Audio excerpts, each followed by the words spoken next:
Hello students, कैसे हैं आप लोग। उम्मीद करता हूँ बहुत अच्छे होंगे। आपकी स्टडी बहुत अच्छी चल रही होगी, आपकी पढ़ाई बहुत अच्छी जा रही होगी। कल के क्लास को हम कंटिन्यू करेंगे। जैसे हम एग्रीकल्चर पढ़ रहे थे, हम क्या पढ़ रहे थे, एग्रीकल्चर। और एग्रीकल्चर में जो कुछ पॉइंट्स हैं वो हमने पढ़े थे, आज हम लोग पढ़ेंगे। जैसे कल हम लोगों ने पढ़ा था टी के बारे में, और टी के बाद बचा था आई रिमेंबर कॉफी।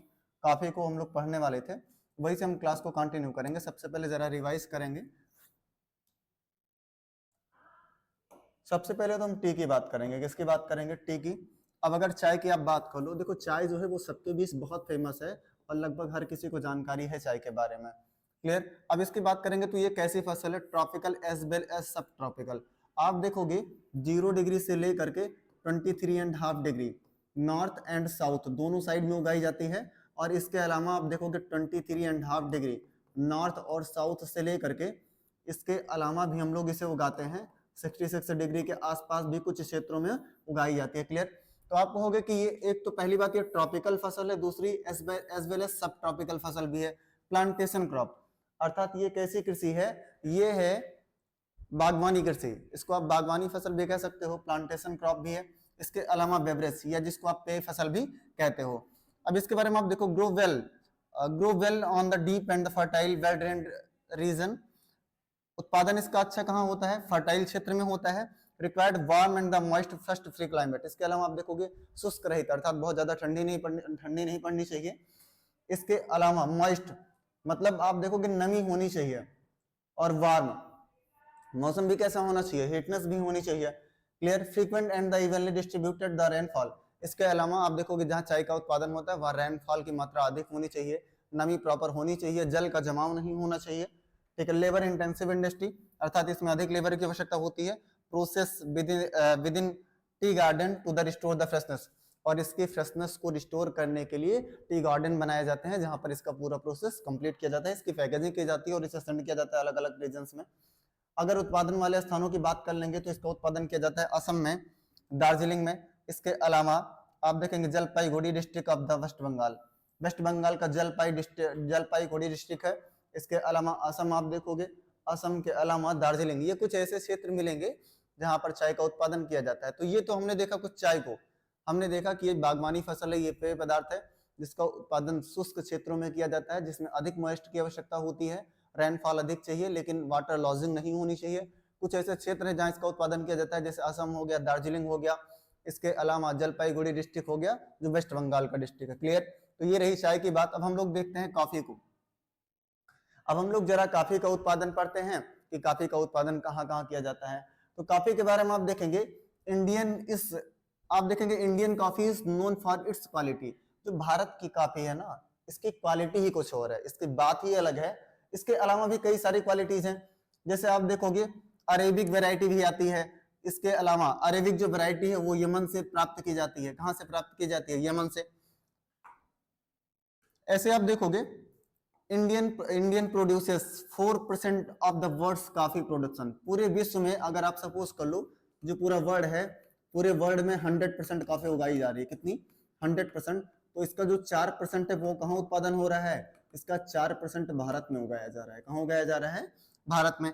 ऐसे आप देखोगे initially producers in the Baba Buddhan hills, और सर्वप्रथम इसका उत्पादन प्रारंभ कहाँ किया गया?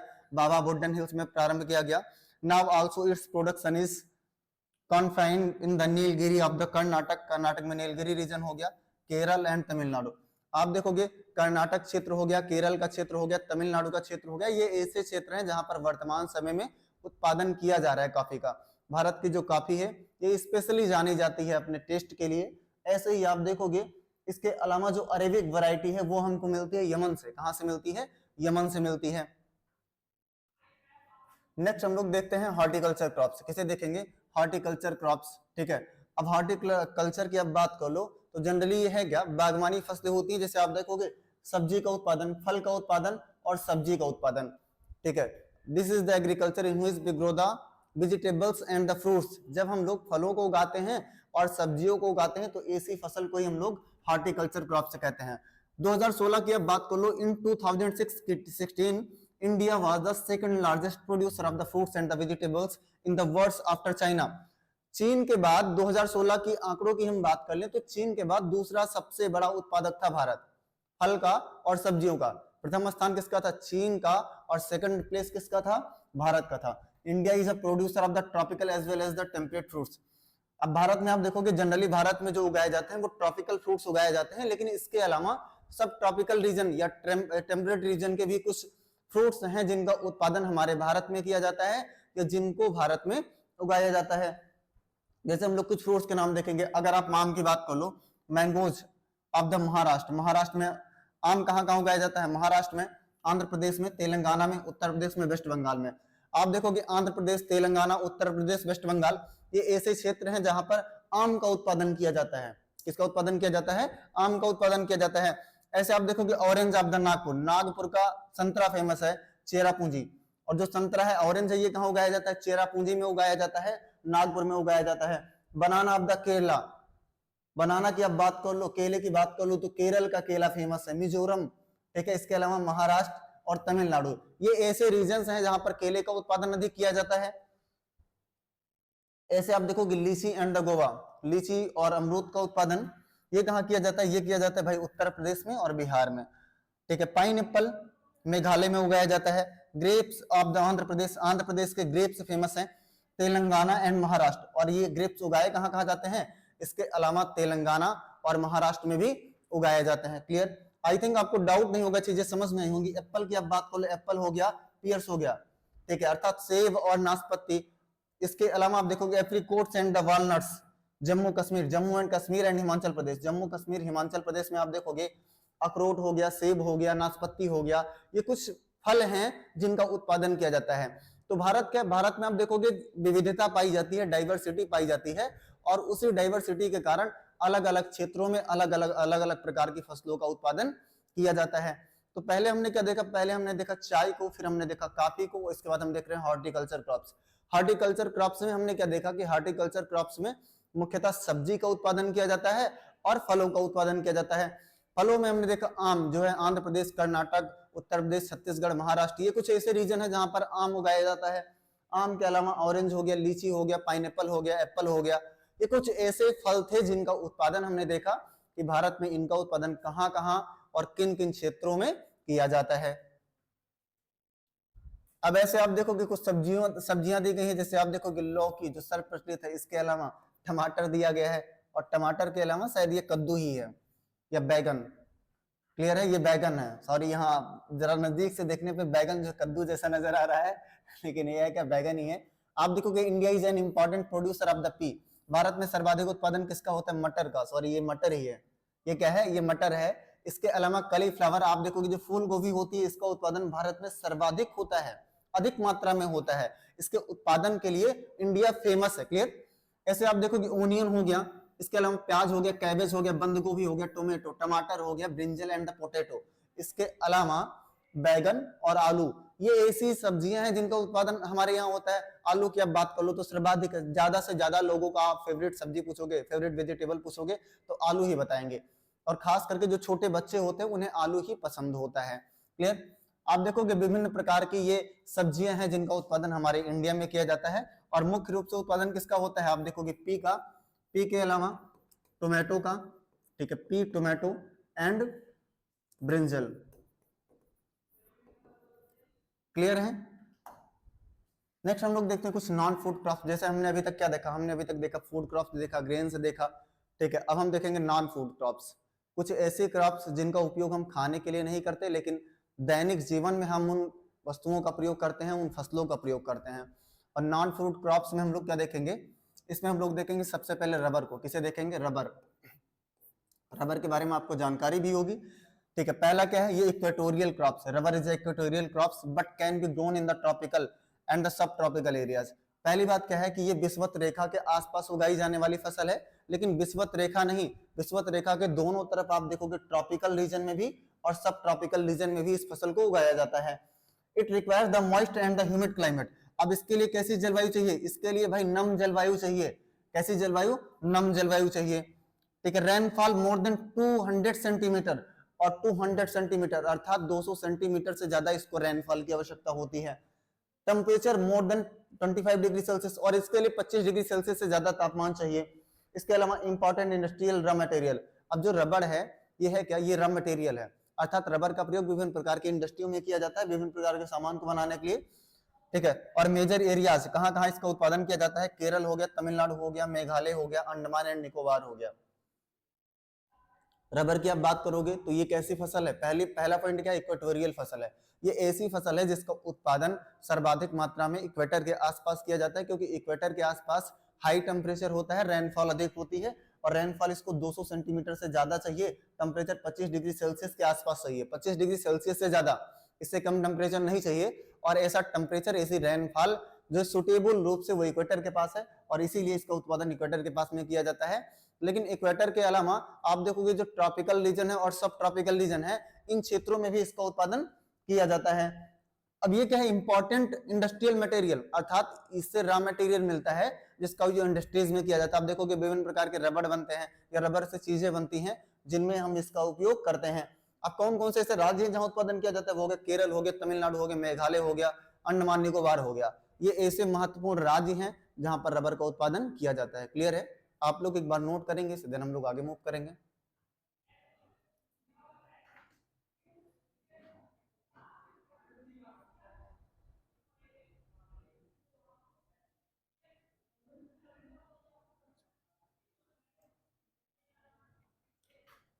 जी, आई होप आपने नोट किया होगा। अब हम लोग थोड़ा सा अगले टॉपिक के बारे में डिस्कस करते हैं।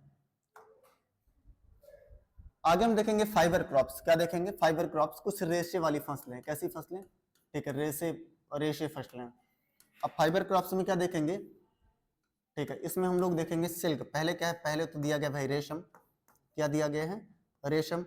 और रेशम के बाद हम लोग इसी में पढ़ेंगे जूट भी पढ़ेंगे। क्या पढ़ेंगे, रेशम एंड जूट पढ़ेंगे।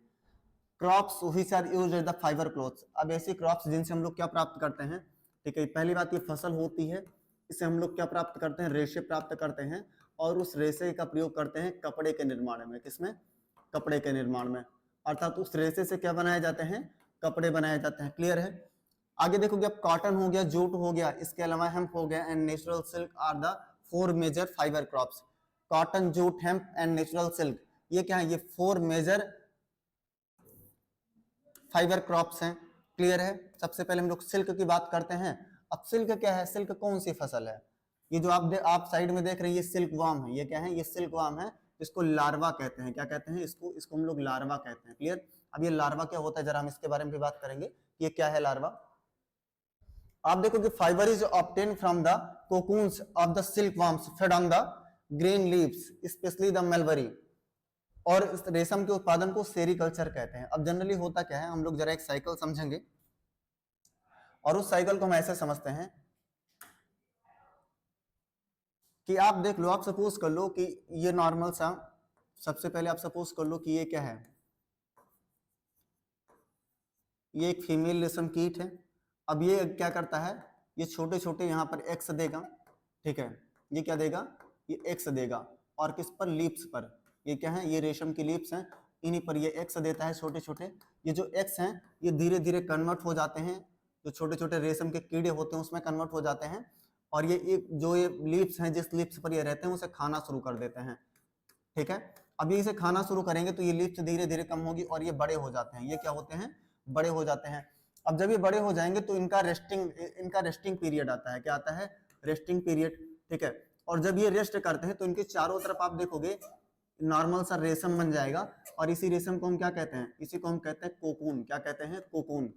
क्लियर। और ये जो कीड़ा होता है इसको हम लोग लार्वा कहते हैं। क्या कहते हैं, लार्वा कहते हैं। क्लियर।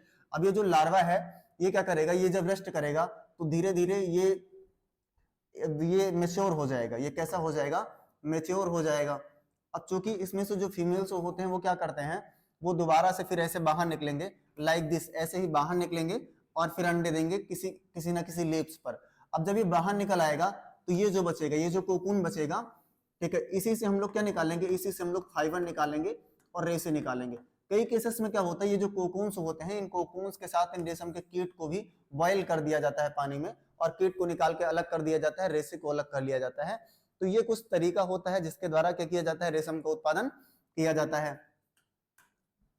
अब ऐसे हम लोग देखेंगे कॉटन। अब कॉटन की अब बात कर लो भाई, कपास की बात कर लो। किसकी बात कर लो, कपास। ओरिजिनल होम कॉटन प्लांट जो भारत है, ये क्या है, मुख्य रूप से सबसे पहले अगर कॉटन की बात कर लो तो कॉटन का उत्पादन भारत में शुरू हुआ, अर्थात कपास के पौधे कहाँ उगाए गए, भारत में उगाए गए। Cotton is one of the main raw material for the cotton textile industry. Cotton की आप बात कर लोगे तो ये कहेंगे मुख्य रूप से रॉ मटेरियल है जो कपड़े की इंडस्ट्री होती है, कपड़े उद्योग के लिए मुख्य रूप से रॉ मटेरियल के रूप में यूज किया जाता है।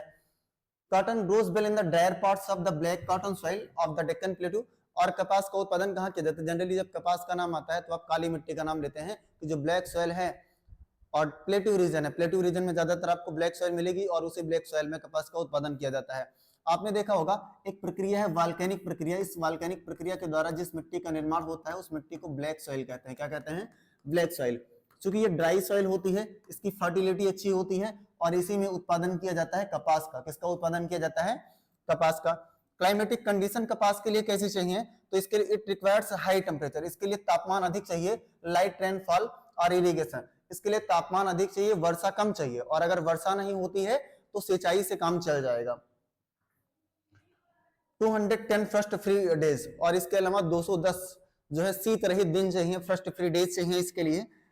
And bright sunshine for its growth, और जब इसका ग्रोथ हो रहा हो तो इसके लिए ब्राइट सनशाइन चाहिए, अर्थात अधिक चमकीला सूर्य चाहिए। It is a kharif crops and required 6 to 8 months to mature. ये खरीफ की फसल है, ठीक है, जिसको मैच्योर होने में 6 से 8 महीने तक लग जाते हैं। मेजर प्रोड्यूसिंग स्टेट कहाँ कहाँ उगाई जाती है? महाराष्ट्र में, गुजरात में, मध्य प्रदेश में, ठीक है। आगे क्या देखोगे आप, इसका उत्पादन कहाँ कहाँ किया जाता है? गुजरात में किया जाता है, महाराष्ट्र में किया जाता है और मध्य प्रदेश में इसका उत्पादन किया जाता है। Is it clear? नेक्स्ट जो टॉपिक है वो है जूट। वो क्या है? जूट। जूट को हम लोग गोल्डन फाइबर भी कहते हैं, ये इंपॉर्टेंट है, ठीक है, आया भी हुआ एग्जाम में इससे पहले, ठीक है, कि गोल्डन फाइबर किसे कहा जाता है? Grows well drained fertile soil in the flood plains. कहाँ उगाया जाता है? फ्लड प्लेन में। और क्यों उगाया जाता है? क्योंकि यहाँ पर जो सॉइल है, ठीक है, यहाँ की जो सॉइल है वो क्या होती रहती है? वो रिन्यूड होती रहती है। क्या होती रहती है? ये रिन्यूड होती रहती है और इसीलिए ये यहाँ पर उगाया जाता है। High temperature is required during the time of the growth, और जब इसका ग्रोथ हो रहा हो तो उस समय हाई टेम्परेचर चाहिए होता है। तापमान कैसा चाहिए? तापमान उस समय अधिक चाहिए होता है। मेजर प्रोड्यूसर्स, और इसका उत्पादन मुख्य रूप से कहाँ कहाँ किया जाता है? वेस्ट बंगाल, पश्चिम बंगाल में, बिहार में, असम में, उड़ीसा और मेघालय। भाई मुख्य रूप से इसका उत्पादन वेस्ट बंगाल में किया जाता है, बिहार में किया जाता है, असम में किया जाता है, उड़ीसा एंड मेघालय। आप देखोगे जो भी फ्लड प्लेन रीजन्स हैं, ऐसे रीजन्स जहां पर नदियां अपने सेडिमेंट को डिपोजिट करती रहती हैं, जहां पर नई नई मिट्टियों का निर्माण होता रहता है, उस क्षेत्र में जूट का उत्पादन किया जाता है। अब यूज इसका कहाँ किया जाता है? Use in the making the Ghani bags, bag बनाने में प्रयोग किया जाता है, मैट्स चटाइयां बनाने में, रस्से बनाने में, यार्न बनाने में, कारपेट बनाने में, और कई सारी चीजें बनती हैं, आर्टिफैक्ट चीजें बनती हैं जिनको बनाने में जूट का प्रयोग किया जाता है। क्योंकि जो जूट है इसकी डिमांड कम होती जा रही है। क्यों? क्योंकि ये बहुत महंगा पड़ जाता है, इसकी कॉस्टिंग ज्यादा आती है। फिर भी आप देखोगे लोग अपने घरों में डेकोरेट करने के लिए, थोड़ा सा स्पेशल दिखाने के लिए जूट से बनी कुर्सियों का प्रयोग करते हैं, जूट से बने सामानों का प्रयोग करते हैं। और जूट की जगह क्या यूज किया जा रहा है वर्तमान समय में? जूट की जगह नाइलोन का लोग यूज कर रहे हैं। किसका यूज कर रहे हैं? नाइलोन का। जो कृत्रिम रेशे हैं, उस कृत्रिम रेशे से बनी हुई वस्तुओं का प्रयोग करते हैं, और कृत्रिम रेशे से बने हुए गलीचों का भी प्रयोग लोग करने लगे हैं। तो आप कुछ जूट से बनी हुई चीजें देख सकते हैं, आर्टिफैक्ट चीजें, जिनका प्रयोग सजावट इत्यादि के लिए किया जाता है और दैनिक कार्यों के यूज के लिए किया जाता है। क्लियर है? आगे हम लोग देखेंगे, ये हमारा लास्ट पॉइंट आज का होगा, टेक्नोलॉजिकल एंड इंस्टीट्यूशनल रिफॉर्म्स। आप लोग थोड़ा सा नोट कीजिए, इसके बाद हम लोग अगले टॉपिक की तरफ मूव करते हैं।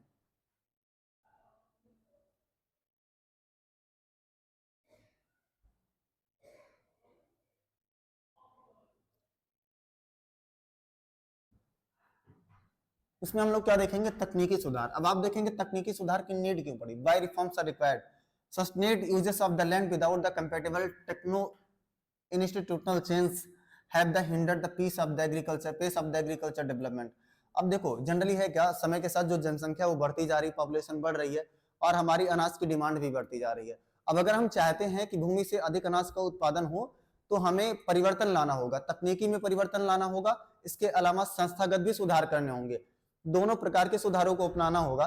इसमें यह बताया गया कि अगर आप सतत विकास चाहते हैं तो आपको टेक्नो अर्थात तकनीकी परिवर्तन और तकनीकी के अलावा संस्थागत परिवर्तन लाने होंगे, क्योंकि अगर आप ये परिवर्तन नहीं लाएंगे, have hindered the pace of the agriculture development, तो ये जो एग्रीकल्चर डेवलपमेंट की गति है उसे रोक देंगे। अर्थात कृषि विकास की गति धीमी हो जाएगी, धीमी पड़ जाएगी, उसका विकास ठीक ढंग से नहीं होगा। इसीलिए हमें आवश्यकता है कि हम क्या करें, हम टेक्नोलॉजिकल और इंस्टीट्यूशनल रिफॉर्म्स करें, अर्थात ठीक है तकनीकी रूप से कृषि को सुधारें, अर्थात कृषि में नई नई तकनीकों का प्रयोग करें।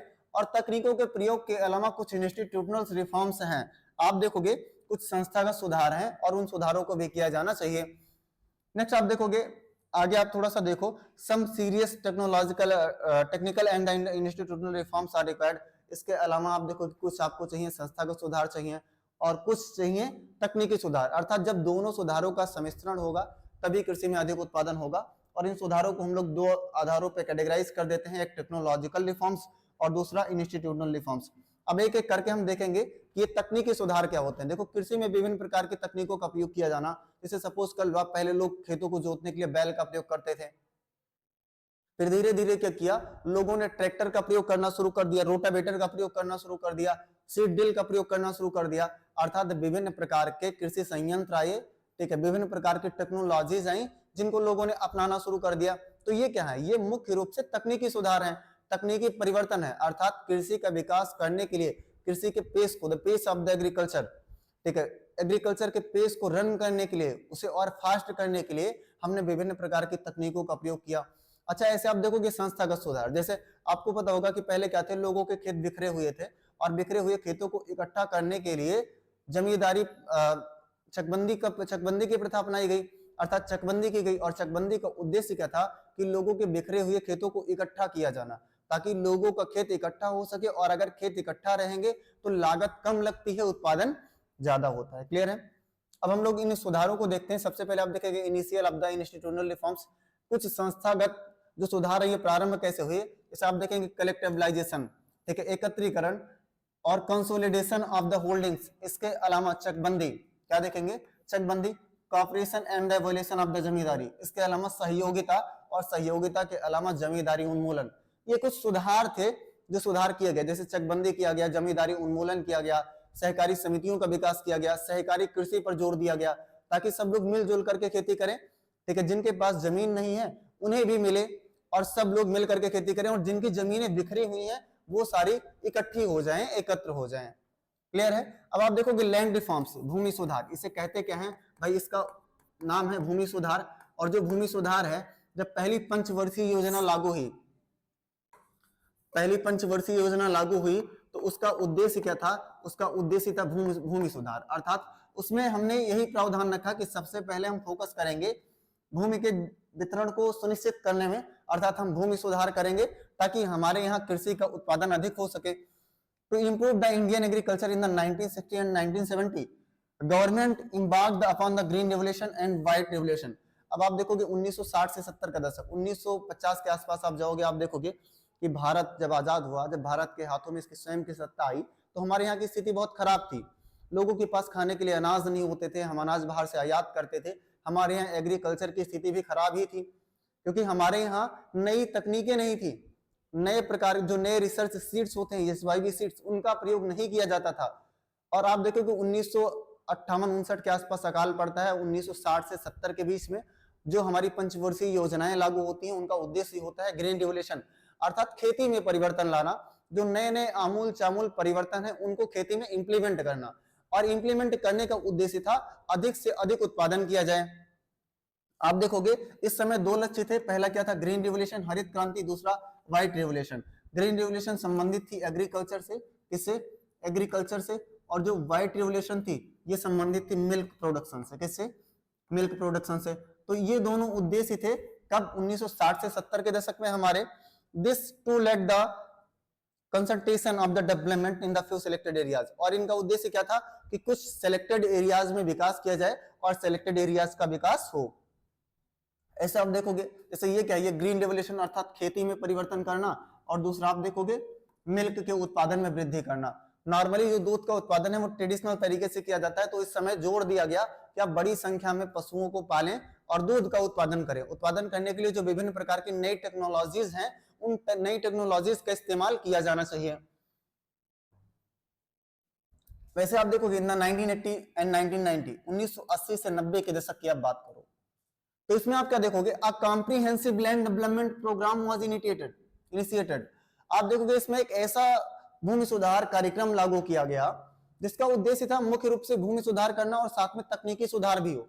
इसमें दोनों प्रकार के रिफॉर्म्स कलेक्ट किए गए, ठीक है, included both institutional and the technological reforms. इसमें दोनों प्रकार के सुधारों को शामिल किया गया, अर्थात इसमें जो संस्थागत सुधार है ये भी शामिल थे और तकनीकी सुधार भी शामिल थे।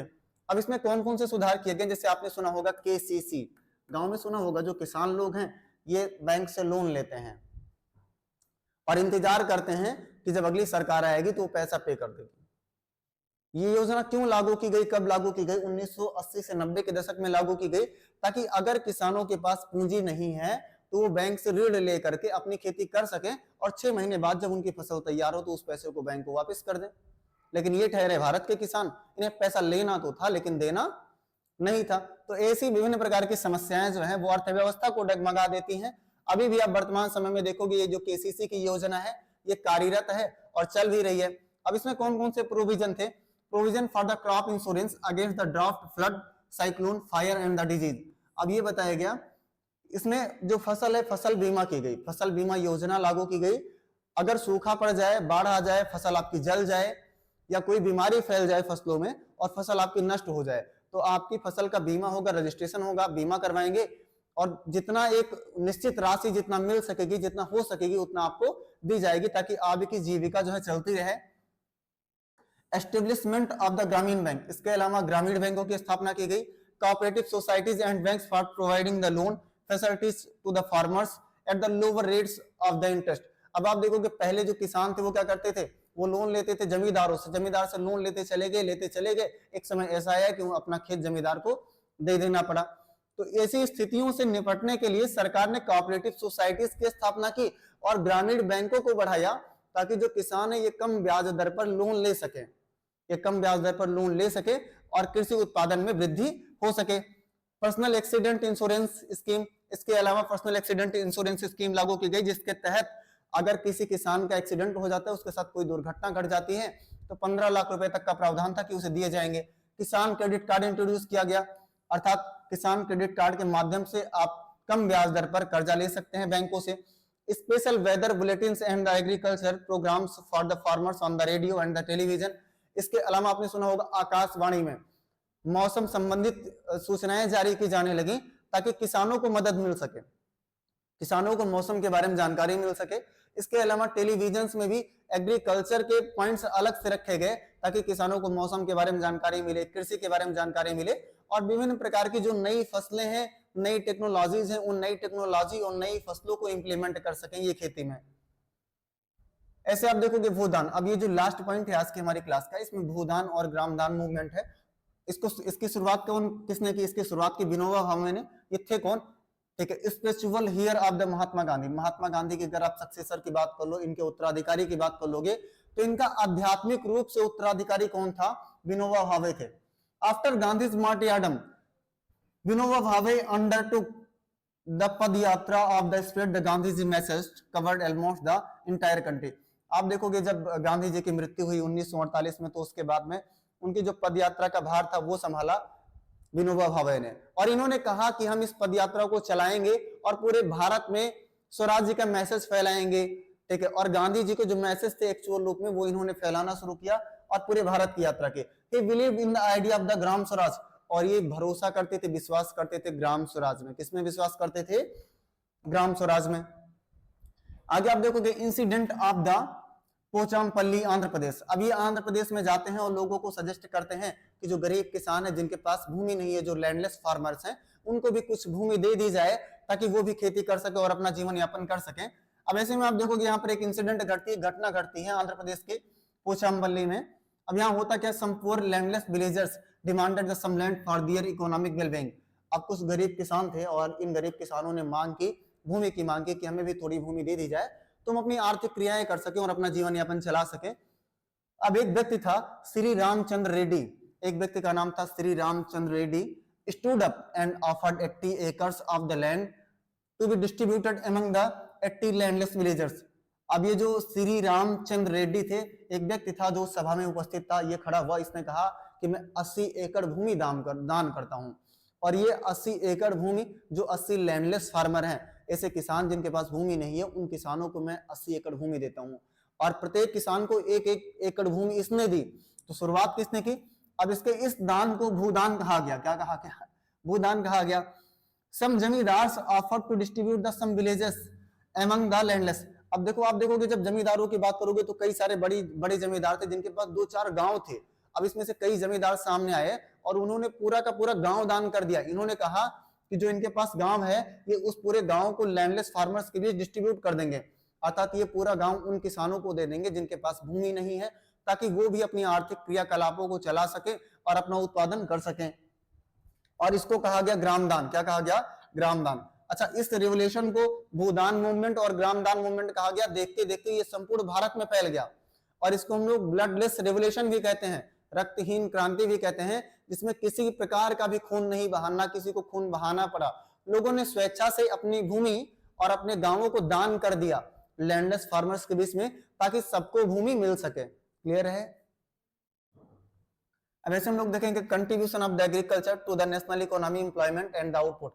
जो हमारी एग्रीकल्चर है, इसका जो हमारी राष्ट्रीय इकोनॉमी है, ठीक है, या राष्ट्रीय अर्थव्यवस्था है, उसमें क्या कंट्रीब्यूशन है आप देखोगे। Shares in the GDP, GDP में इसका कितना शेयर है? 2011 के अकॉर्डिंग हम देखेंगे तो 54.6% है। कितना है? 54.6% इसका कंट्रीब्यूशन है हमारी जीडीपी में।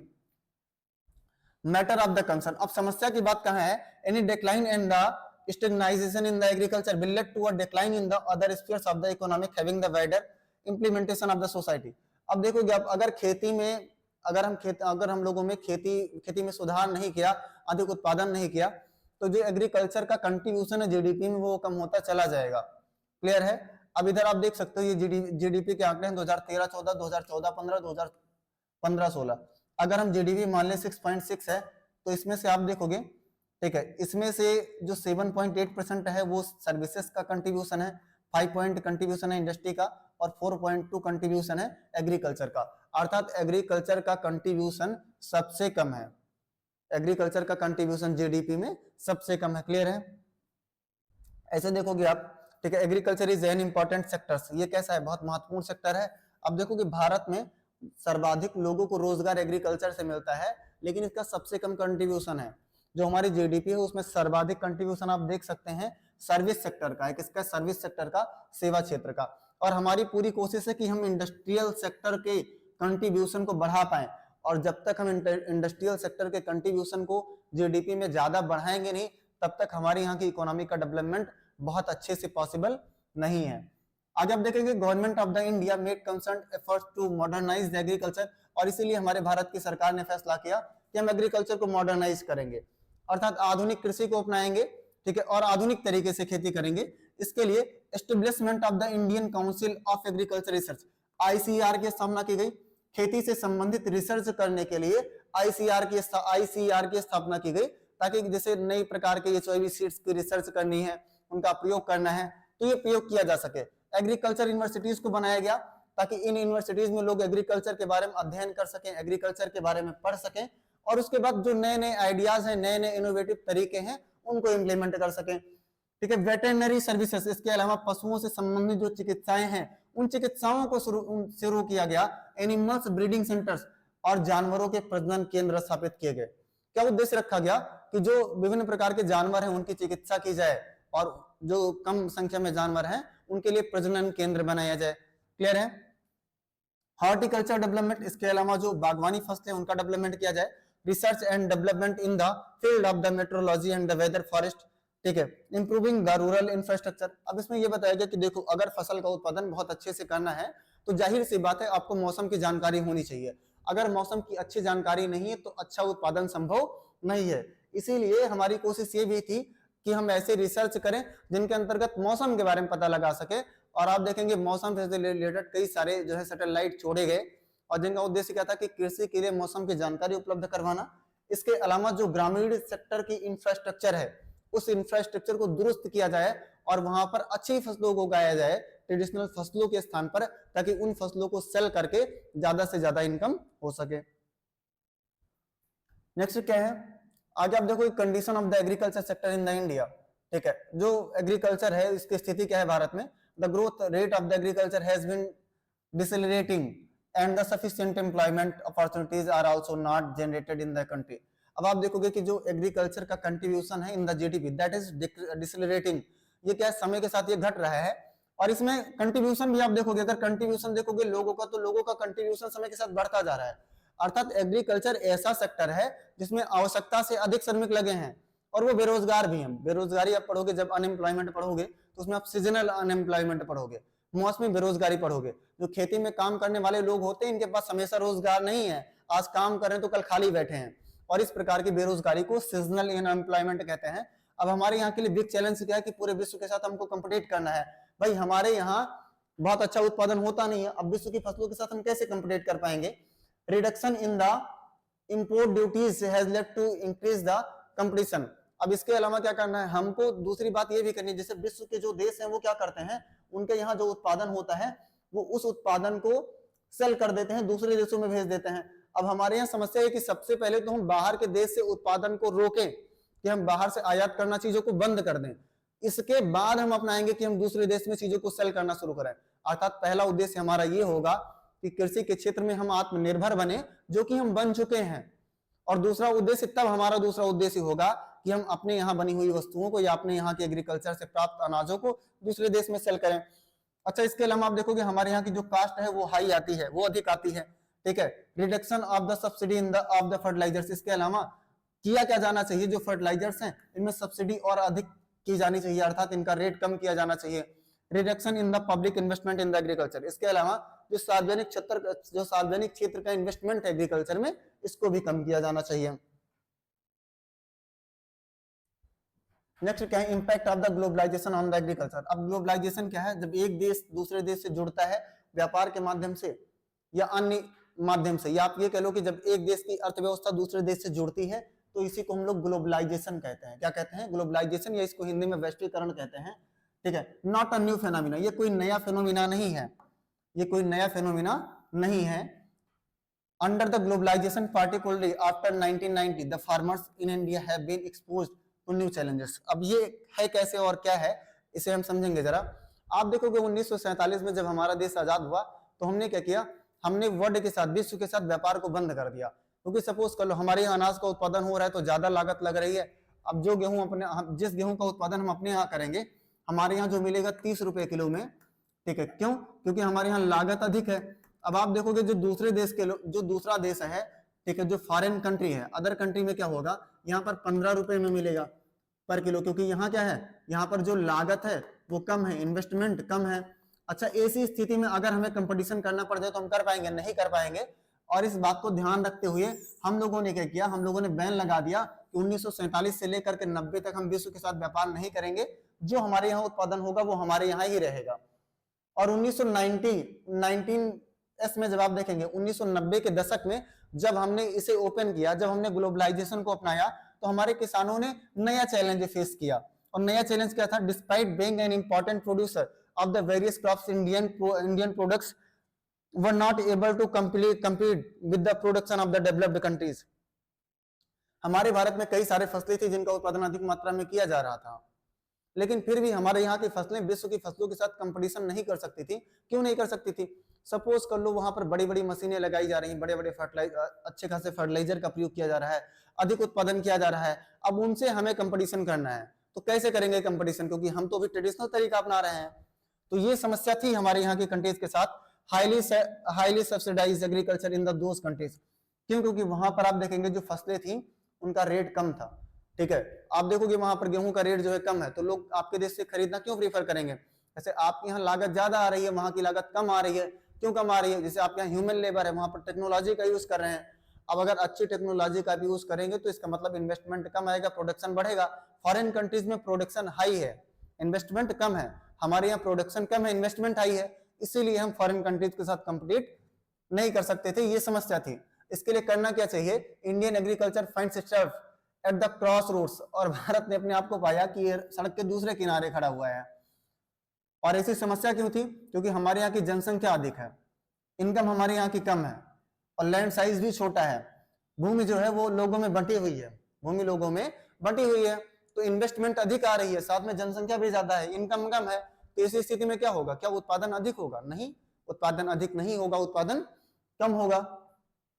Proper thrust should be given to the improvement of the condition of the marginal and the small farmers. The green revolution promised the much, but today it's under the controversies. अब आप देखोगे जो green revolution थी, जब ये आई तो लगा कि हाँ ये सबको संभाल लेगी, लेकिन बाद में कंट्रीब्यूशन हो गया, क्योंकि समाज के एक ऐसे वर्ग का उदय हुआ जो वर्ग ग्रीन रिवोल्यूशन का विरोध करता था। ये कहता था कि ग्रीन रिवोल्यूशन जो है ये ट्रेडिशनल सीड्स को समाप्त कर देगी। आप देखोगे था बीज बचाओ आंदोलन की शुरुआत की गई बीच में, जिसका उद्देश्य था कि इसे समाप्त ही कर दिया जाए, फिनिश कर दिया जाए। ग्रीन रिवोल्यूशन का काउंटर ये था, अर्थात ग्रीन रिवोल्यूशन का प्रयोग ना किया जाए। ठीक है, तो इस तरीके से कुछ देखेंगे आप। अच्छा, इसमें था क्या, ग्रीन रिवोल्यूशन को क्यों रोका गया? ठीक है, green revolution, the keyword today is जेने। ठीक है, जेने रिवोल्यूशन, इसको जेने रिवोल्यूशन कहा जाता है, which includes the genetic engineering. अच्छा, इसमें किया क्या जाता था, जैसे सपोज कर लो आप धान है, क्या है, धान है। अब इसमें क्या किया जाएगा, धान में जेनेटिक परिवर्तन कर दिया जाएगा, अर्थात इसके जनरेशन में कुछ चेंज कर दिया जाएगा ताकि इसकी उपज